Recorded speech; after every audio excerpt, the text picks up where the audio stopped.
Assalamualaikum warahmatullahi wabarakatuh. Halo teman-teman, perkenalkan nama saya Yustika Anggraini.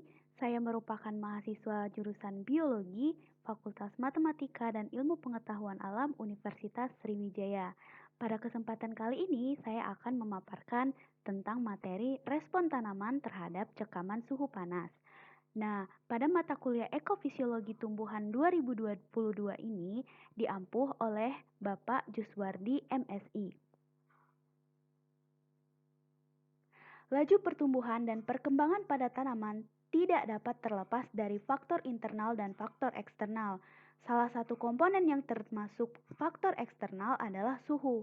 Nah, tanaman membutuhkan suhu tertentu untuk tumbuh dan berkembang dengan baik yang disebut dengan suhu optimum. Suhu paling tinggi untuk memungkinkan tumbuhan untuk tumbuh disebut suhu maksimum. Namun, jika suhu tersebut melebihi ambang batas maksimum tanaman untuk tumbuh, maka akan menjadi cekaman bagi pertumbuhan tanaman tersebut. Cekaman. Cekaman dapat dikatakan sebagai segala kondisi perubahan lingkungan, baik abiotik dan biotik yang mungkin akan menurunkan atau merugikan pertumbuhan dan perkembangan tanaman. Salah satu jenis cekaman adalah temperatur yang tinggi atau rendah. Cekaman panas merupakan hasil dari keseimbangan negatif yang terjadi antara jumlah energi neto yang dilepaskan tumbuhan ke lingkungan dan jumlah energi panas yang dihasilkan oleh tumbuhan. Cekaman panas yang diikuti dengan cekaman kekeringan akan mengakibatkan kerusakan tanaman yang lebih parah. Nah, cekaman terhadap panas dapat mengakibatkan kerusakan pada buah, akar, dan daun, sehingga dapat menyebabkan menurunnya produktivitas suatu tanaman. Ketahanan terhadap cekaman panas dipengaruhi oleh berbagai faktor, di antaranya jenis kultivar, genotip, jaringan, dan organ tanaman. Panas yang berlebihan dapat mengganggu dan akhirnya membunuh suatu tumbuhan dengan cara mendenaturasi enzim-enzimnya. Salah satu fungsi transpirasi adalah pendinginan melalui penguapan.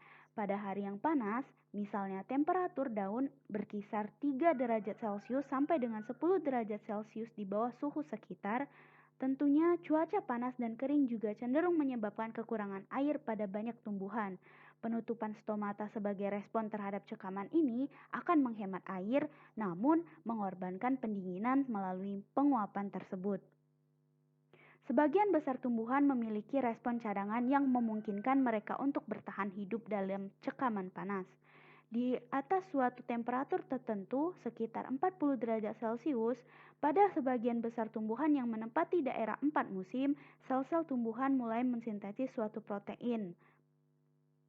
Nah, perubahan iklim. Perubahan iklim menyebabkan peningkatan suhu lingkungan. Menurut IPCC 2013 melaporkan bahwa akhir abad ke-21 rata-rata suhu permukaan bumi meningkat 2 sampai dengan 4 derajat Celcius. Tumbuhan dan suhu tinggi. Kerusakan akibat panas terjadi karena tidak tersedianya sejumlah air dalam tubuhnya untuk proses pendinginan. Berikut akibat dari suhu yang tinggi terhadap tumbuhan, di antaranya jaringan parenkim menjadi tebal, daun menjadi kecil, daun berambut, mengubah daun menjadi lebih vertikal, dan terjadinya proses atau peristiwa daun yang menggulung.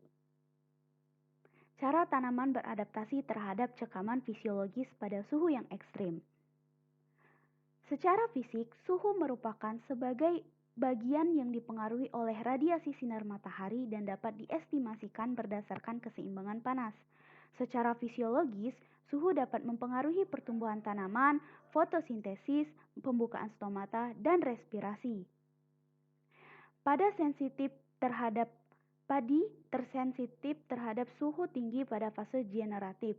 Paparan suhu tinggi pada fase sebelum dan selama pembungaan akan menurunkan fertilitas polen pada tanaman. Suhu yang tinggi pada pembungaan dapat menyebabkan sterilitas polen sehingga terjadi penurunan hasil padi. Berikut studi kasus yang kami ambil. Pengaruh cekaman panas terhadap daun stroberi atau Fragaria elefanta. Cekaman terhadap panas mengakibatkan kerusakan buah, akar, serta daun sehingga dapat menurunkan produktivitas. Kerusakan daun akibat cekaman panas di atas 40 derajat Celcius mempengaruhi proses fotosintesis. Bahan dan metode. Daun Fragaria L. Santa ditanam pada suhu 16 sampai 10 derajat Celcius. Dibedakan umur fisiologi daun, dipotong membentuk lingkaran dengan diameter 1 cm menggunakan cork borer. Potongan daun diletakkan pada cawan petri, dimasukkan ke water bath selama 10 menit pada suhu 23, 35, 40, 45, 50, dan 55 derajat Celcius sebanyak 3 pengulangan. Cara kerja, klorofil fluoresen diukur sebelum dan sesudah perlakuan cekaman panas dengan cara diaklimatisasi, kemudian kuantum efisiensi, kemudian mini pump fluorometer, dan hal ini diketahui untuk mengetahui pengaruh lingkungan sebelum perlakuan. Kemudian dilakukan penghitungan permeabilitas atau selektivitas membran dengan cara dilakukan setelah pengukuran klorofil fluoresen dengan cara potongan, kemudian diinkubasi, ionnya diukur, kemudian dimasukkan ke autoclave. Berikut dua grafik yang menunjukkan hasil dari penelitian tersebut, menunjukkan bahwa kuantum efisiensi sebelum perlakuan panas menunjukkan tidak adanya perbedaan antara daun muda dan daun tua. Hasil perlakuan panas pada daun muda dan daun tua menyebabkan menurunnya kuantum efisiensi pada suhu 40 dan 45 derajat Celcius dan antara 50 dan 55 derajat Celcius. Terjadinya kerusakan fotosistem 2 mengakibatkan turunnya efisiensi fotosintesis. Kemudian, untuk gambar yang kedua itu menunjukkan bahwa meningkatnya jumlah ion ketika sel dipanaskan akan menyebabkan denaturasi protein dan menunjukkan sel dalam jaringan daun dapat mempertahankan integritas membran sel. Kesimpulannya, suhu yang tinggi menyebabkan daun mengalami gangguan efisiensi fotosintesis. Cekaman suhu panas membuat kerusakan lebih tinggi pada daun tua dibandingkan dengan daun muda. Sel dalam jaringan daun dapat mempertahankan integritas membran sel pada suhu 50 derajat Celcius. Dan pengukuran klorofil fluorescence lebih sensitif sebagai indikator stres daripada pengukuran kebocoran ion dari membran sel. Baiklah, sekian pemaparan materi tentang cekaman suhu dari saya. Saya akhiri. Wassalamualaikum warahmatullahi wabarakatuh. Sampai jumpa kembali teman-teman.